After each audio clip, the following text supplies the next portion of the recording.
would be kind of nice. For them to do. Speaking of crazy money, Andrew Luck signs a 6-year, $148 million contract. I think it was an $87 million guaranteed with the Indianapolis Colts. So he signs a contract extension, making him the highest paid quarterback in the NFL. And it's it's one of those things there too that people are gonna be like, wow, man, he is just overpaid. He's been injury prone, which a lot of it wasn't his fault. He has no line to protect him. He gets beat up, and he's a guy that will take the hits, and he's not. Yeah, he's not maybe worth the money because I don't think he can, in the pocket, standing up straight with no pressure. I think he's pretty much just as good as anybody. He can put him right up there with the Aaron Rodgers, the Tom Brady's, the guys like that. But I think where a lot of his mistakes and a lot of his stats go down is because of so much pressure, and he's not going to make the plays like a Roethlisberger or Rodgers or somebody like that. He doesn't improvise as well, and maybe not totally to his own fault. I wouldn't say that it was it's just because he can't, or if it's just that bad.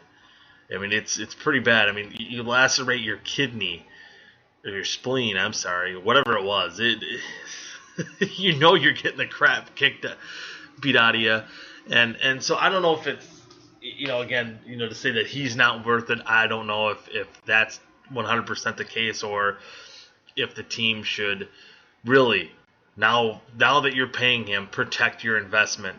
Your investment, I think, is just as worth it as some of the other contracts out there. Joe Flacco was a guy that got under scrutiny for signing his big contract, but and he's been kind of hurt since then, and maybe hasn't performed as well since they won their Super Bowl, a few years back. But it's going to happen. It's one of those things now. If you're top 10 quarterback, you're going to get paid the crazy money, and you're probably going to be paid either you're going to match the highest paid quarterback at that time, or you're going to surpass it. The NFL might get into their situations where they're going to have like a quarterback cap limit, like they had to do with the NFL rookies or whatever, with how they had to put that cap on the rookies because the crazy money that the GMs got themselves into spending. They might do that same thing with the quarterback. There might be a separate salary cap for the quarterbacks. I could see that happening, but little tongue in cheek, but I think Matt Stafford is a guy that's going to have his contract come up due soon here too, and he's going to be another guy that I think you're going to see. He's going to be right up there probably with the Luck contract, or maybe somewhere between where the Flacco and Rodgers are as far as their contract's concerned, and Andrew Luck. I mean, he's going to get paid right up there, and you would say, man, oh man, is he worth it? Is he that Super Bowl winning quarterback? And that's what I think the media right now is gauging so much on, well, he's not a Super Bowl winning quarterback, so the money's not worth it. And again, there's so much just driven just solely on the quarterback, being the team leader,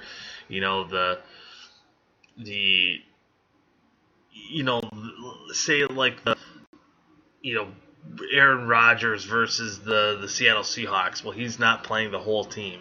Back in the day, it was Brett Favre versus the Dallas Cowboys, and Brett Favre couldn't beat the Dallas Cowboys, at Dallas. Well, a lot of his games came in the early '90s when the Packers were that up and coming team that were right around the 9-7, 10-16. playing in Dallas when they were the juggernaut Super Bowl contenders year in and year out. The Cowboys were the better team. Brett Favre, quarterbacks can make your offense by far better. There's no question about that. But it doesn't make the whole team better. So I think we get caught up too much into that. And a guy like, again, Matthew Stafford, I think is a good quarterback. He makes that team better.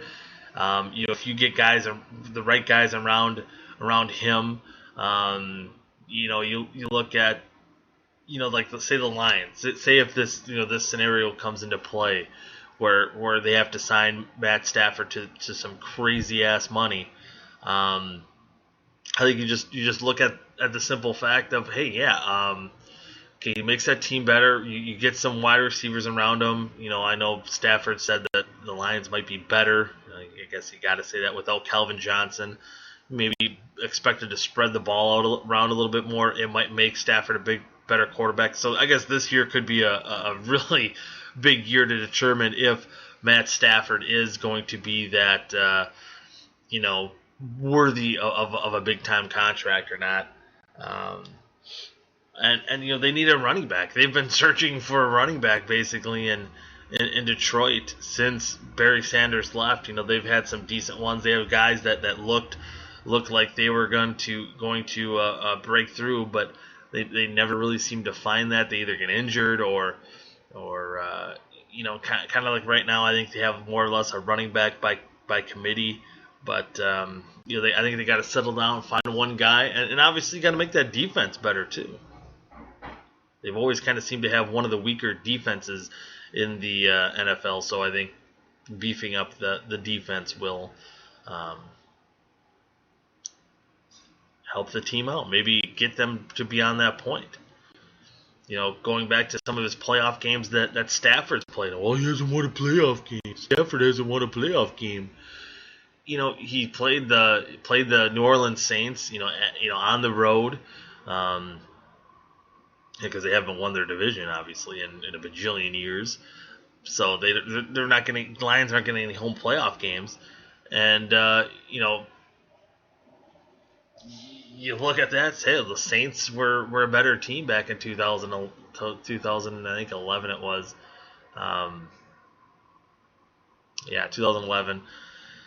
They were a better team a couple years ago when they played the Dallas Cowboys, and maybe should have beaten them. There were some questionable calls in that game that led the Cowboys to winning, but overall the Cowboys were having a really good year that year 2 years ago, and the Lions weren't having that bad of a year too. Probably should have beat them again, but they're evenly matched teams. They were close, but Cowboys a little bit had the advantage because they were at home. Maybe a little bit better of a team.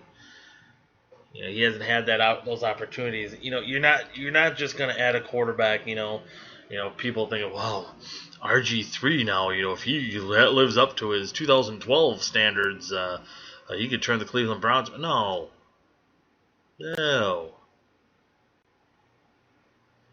The quarterbacks help it. Quarterbacks help these situations. Like Blake Bortles in Jacksonville. I mean, he's having some pretty good numbers. He's got a pretty good offense there in Jacksonville, but they're still not quite there. They need pieces around it to, and maybe they've added those pieces to make them better in 2016 here, but a quarterback alone doesn't do it. But again, they're going to get paid that crazy money, and we'll see. So moving on to kind of the last subject here, we'll talk about on this week's episode of Sports Talk 920. I want to talk. I was talking about unpredictability in the NBA. With some of these maybe free agent signings. Like if Dwayne Wade did go to the Milwaukee Bucks.